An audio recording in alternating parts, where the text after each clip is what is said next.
చూడమ్మా 253 ని 2 తో మల్టిప్లై చేయాలి. సింపుల్ టెక్నిక్ చూడండి. 2 కాబట్టి 2 గీతలు, 5 కాబట్టి 1 2 3 4 5, 3 కాబట్టి 1 2 3. దేంతో మల్టిప్లై చేస్తున్నాము? 2 తోటి. 2 తో 2 గీతలు. చూడండి ఇక్కడ ఎక్కడ క్లాస్ చూడండి.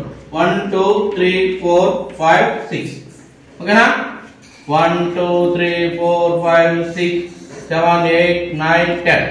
1 ఇక్కడ రాస్తాము, 0 ఇక్కడ రాస్తాము. 1 2 3 4 5. ఓకే అమ్మా? అర్థమైందా? చూడండి 24 into 3 మల్టిప్లికేషన్ చేస్తాం.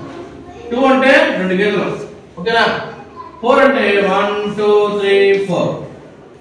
3 కాబట్టి మనం మల్టిప్లై చేసే 3 తో కాబట్టి 3 గీతలు గీసాం. ఇప్పుడు కూడతాం. 1 2 3 4 5 6 7 8 9 10 11 12. అవునా? ఇక్కడ 1 వేసుకుంటా 2 చేస్తాం. ఇక్కడ 1 2 3 4 5 6 7. సో ఆన్సర్ ఎంత? 72. ఓకే?